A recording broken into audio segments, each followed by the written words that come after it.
It's taken a little bit of time, but it's definitely worth waiting for. I've worked with Raymond many times, and he's a superstar and an amazing guy to watch on stage. Certainly, let me just mention a couple of things. He's a New York Times best-selling author, a really dynamic speaker, and is recognized worldwide as a coach able to dramatically increase your income through his special wisdom about branding. And I've seen from his presentations that some of the world's most respected business gurus are his best friends as well. So when you're talking about Jack Canfield, talking about Ivan Meisner, well, then you just need to know that Raymond Aaron is amongst the biggest names in the world. He's going to be sharing a brand new presentation that's never been seen before, and that's all about creating wealth through wow. And so now, ladies and gents, it's my complete pleasure to introduce to you Raymond Aaron. Hello. I could not hear most of what you were saying. I sure hope you're hearing what I'm saying. But my name is Raymond Aaron. I am a New York Times top 10 best-selling author, and I'm overjoyed. I'm overjoyed to be making this special TED-type presentation to you. And I'm going to be teaching you that you can get out of the sea of sameness into the island of individuality. I'm going to teach you how to be transformational, Muted. actional. I'm going to teach you that you can earn more in a month than you earned all last year. There is so much power to the concept I'm going to be teaching, and so let's get started. It's the concept of wow, the secret to having your business work harder for you than you work for it. Or another way to say it is how you can learn the secrets of unlimited effortless wealth in 21 minutes or less. So let's start by talking about the iPad. The iPad is the biggest first-day launch success of any product ever in history, more than any car, more than any movie, more than any soft drink, anything ever in history. Now, if another company who had a brand not as good as Apple, let's say General Electric, if General Electric had launched the iPad a year before, would it have sold as well? And we know the answer. The answer is absolutely not. Why?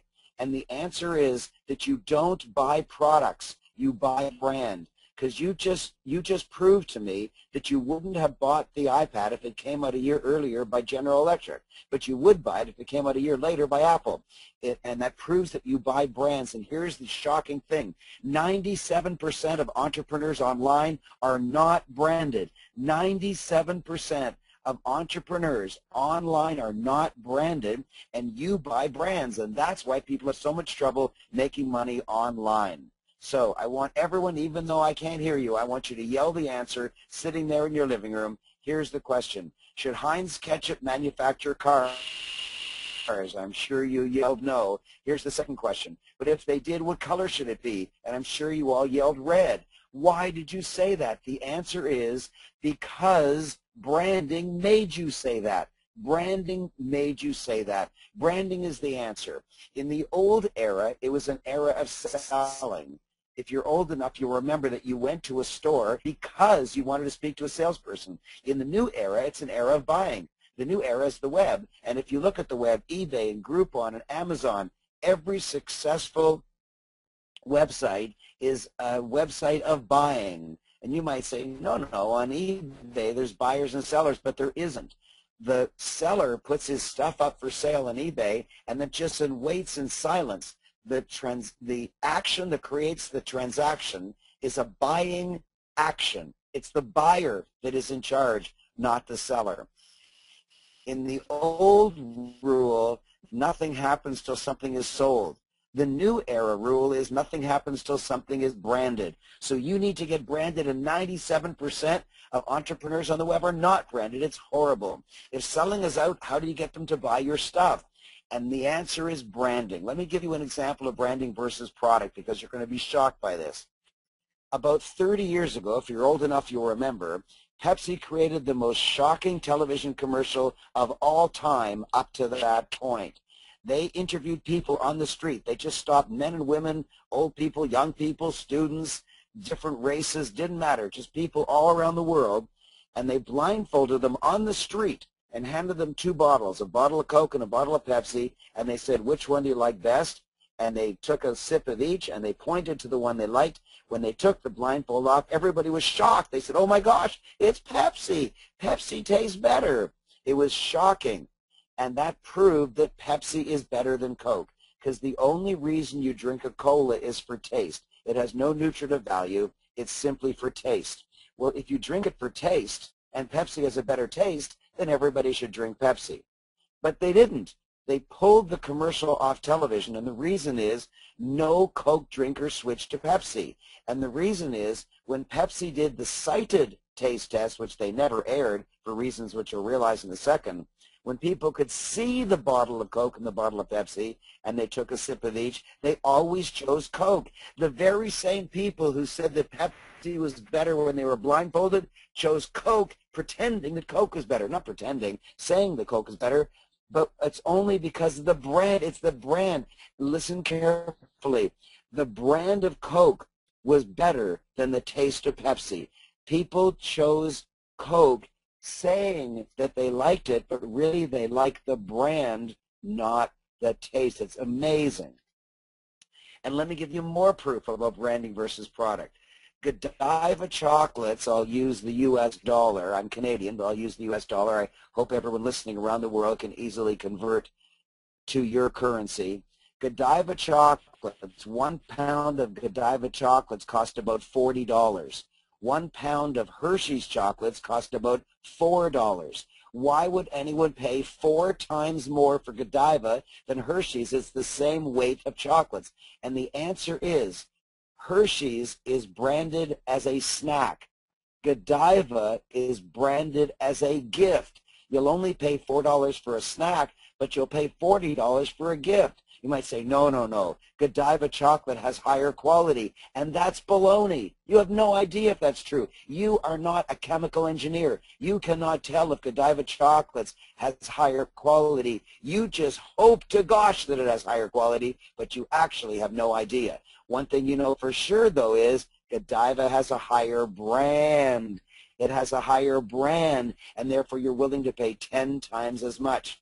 Does Rolex keep better time than Timex? You hope to gosh it does, and maybe initially it did, but today watch technology is so advanced that both Rolex and Timex are accurate to within 1 second a year. They're both accurate to within 1 second a year. Therefore, there's no reason whatsoever to choose Rolex over Timex or Timex over Rolex, except for the brand.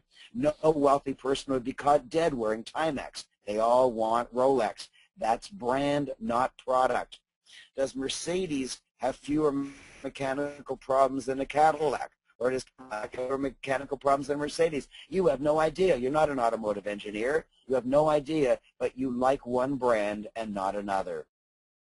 And so the conclusion is that branding trumps product. You personally choose based on brand, not based on product quality. And if that's true, then that's how other people choose you. So here is the centerpiece of my entire presentation. To increase your sales, don't improve your product, improve your brand. Now, I'm not saying have a lousy product. Of course, I'm not saying that. But what I'm saying is, given that you have a reasonable product, increasing it from reasonable to better is not going to increase sales. It might be spiritually fulfilling for you, but it will not be financially fulfilling. A better product will not sell better than a lesser product, but a better branded product will sell better than a lesser branded product. Let me give you another example. McDonald's is the biggest selling burger in the entire world, and everyone on the planet knows that McDonald's is a very mediocre burger. It's a limp, white, dead bun with a limp, dead, thin patty in the middle, and only those condiments that McDonald's decides to put in it for you. That's not an exciting burger. Heck, almost every burger joint makes a better burger than McDonald's, so then why does a mediocre product outsell all the better products? And I already gave you the answer, because you don't buy based on product, you buy based on brand. So the conclusion, you typically cannot tell the quality of a product, but you can tell the quality of the brand because you get to decide. For example, if you went to see a movie and you liked it, then that movie has a high brand. If lots of people like it, it has a very high brand. You don't care if they spent a lot of money on special effects and special stuntmen. You don't care about the quality of the product. You only care about the quality of the brand, and you get to decide on the brand because brand, it lives in other people's minds. There are different levels of branding. If you want branding, then take good notes, because I'm going to teach you how to move up the branding ladder right now. The very first level is called brand absence. And you might say, Raymond, that's not a level of branding, that's a level of no branding. And you're right, but I put it in there because 97% of people on the internet trying to sell something on the internet have no brand whatsoever. It's a terrible place to live. The next is brand awareness. People might be aware of you, and that's good. It's better than them not being aware of you, but it still doesn't mean they'll buy from you. For example, I'm aware of the brand Iceland. I've never been there. And I'm aware of the brand Lamborghini, but I'm never going to buy one. So what good does it do, the marketing director of Lamborghini, and what does it do, the Minister of Tourism of Iceland, that I'm aware of it? Not much at all. The next is brand preference, and that's nice. Brand preference is nice, but it's still not very good. Why?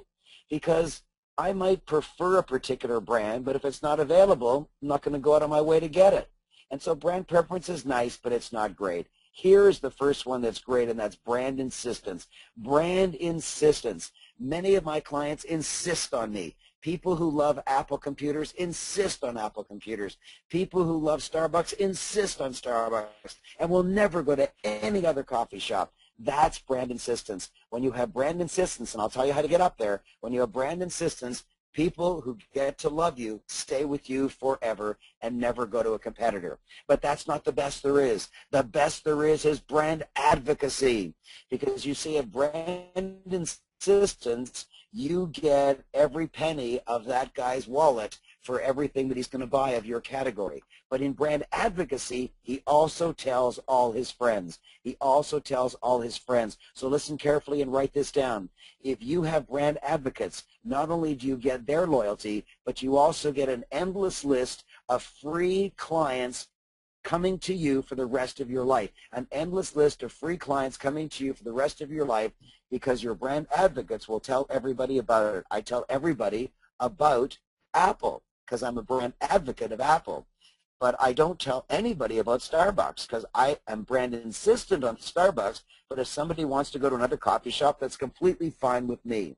And so each person is at a level. Where are your clients? Well, obviously they're not brand absent, but are they just brand aware? Are they brand prefer? Are they brand insistent? Are they brand advocates?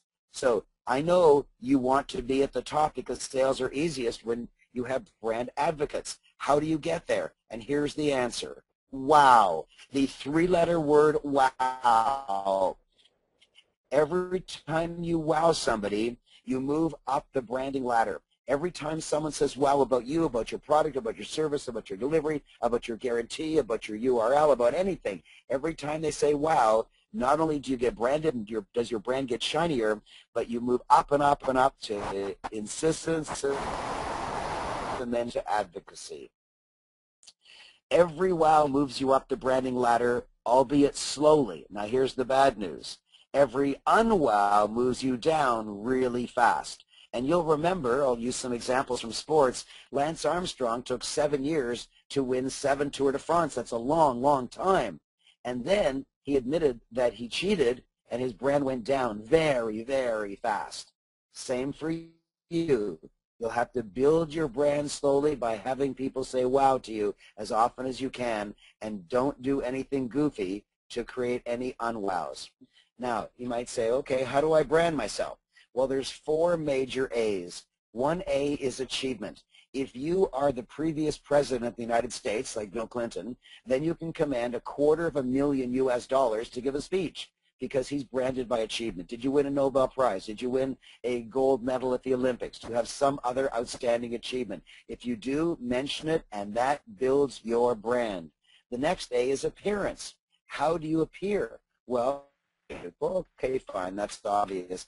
But you take somebody like Tony Robbins, one of the ways that he is well branded is that he's so tall. And everybody knows that he's tall, and he makes that a part of his brand. He lets it be known that his hands are bigger than a major league basketball player. He's huge. And that hugeness converts into he must know a lot. And the next A is association. Who do you associate with? I associate with dear friends like Dr. John Gray, like Jack Canfield. You can see me in photographs with such famous people as Arnold Schwarzenegger and the only living co-founder of Apple Computers, Steve Wozniak. When you see pictures of me with hundreds of uber famous people, then I get branded by association. But the easiest A there is to brand yourself is branding by being an author. And I teach people how to do it, and people who think they can't do it actually can. It's hilarious. I love doing it. And when you're branded by being an author, the whole rules change. So let's talk about WOW. There are 6 rules of WOW. The first is the WOW has to be big, because if it's little, nobody's going to talk about it. The second rule is it has to be unexpected. Don't invite a girl for dinner and then expect her to be, but it won't be positive. You have to wow them positively. Number Muted. Be unmuted. and above the service you provide. If you claim that you give fast delivery, then giving fast delivery is not extra because you're saying that that's part of your service. So you have to think of what you can do that's extra over and above what you tell them. And finally, number 6, it has to be relevant. If I was on stage and did a backflip, people would say, wow, but it wouldn't be relevant, so it wouldn't help me. Now, how are you going to remember big, unexpected, memorable, positive, extra, and relevant? And the answer is it's an acronym, B-U-M-P-E-R, BUMPER. Bumper will help you remember the 6 ways to create wow experiences. And let me give you an example of a wow. Instead of somebody saying, hi, I am a realtor, a realtor. Now, why am I stressing the death word Because when you say you're a realtor, or a carpenter, or a acupuncturist, or a medical doctor, or a internet entrepreneur, then you're admitting that you're in the sea of sameness, that you're exactly the same as everybody else who does that particular service. Imagine if you said instead, I'm the realtor who wrote the book on investing. Now that's a wow. I'm the internet marketer who wrote the book on the internet. I'm the internet marketer who wrote the book on digital marketing. You write a book like that, people will say, wow. They'll look at the cover of your book on your website. They'll say, wow, and they'll want to buy from you because you'll be exalted. You'll be special. You'll be distinguished. You'll be in the island of individuality, or in other words, you will be branded. Exactly. Now, let me give you examples of unwow. I was in a little tourist town, and I saw in front of me on the sidewalk a beautiful harvest table that I wanted to buy. I was prepared to pay up to $15,000 for that table because I was looking for a dining room table. So I ran into the store and I said, how much is that table outside? And the guy yelled at me, the merchant yelled at me. He said, I sell the knickknacks on the table. The knickknacks sell for $3. I sell the knickknacks, not the table. And then as he ushered me out of the store in anger, he said, people come in here all day long wanting to buy the table. Hello, the table's a $15,000 sale, the knickknacks are a $3 sale, and he's mad at me. That's an example of an unwow. Another way to say unwow is the sales prevention department. The sales prevention department. It's a fun way to say it. And there's lots of examples of unwow. I see them all over the place. When I go to conferences, they typically put the name of the participant on one side and it's blank on the other. That's stupid. That means half the people at the conference have no name. You look at their name tag and it's white, it's blank. That's ridiculous. I see unwows everywhere and I can't stand it, and every unwow drags down your brand. So here's the WOW manifesto. Create wows from nothing. You'll immediately get by instant download my hardcover bestseller, Double Your Income Doing What You Love, and I'll also invite you to my boot camp where I'll teach you branding for 2 solid days and give you branding small business for dummies in physical copy and autograph it for you. And that's my presentation, Ernesto and Dave. I hope you loved it, and I hope people heard me.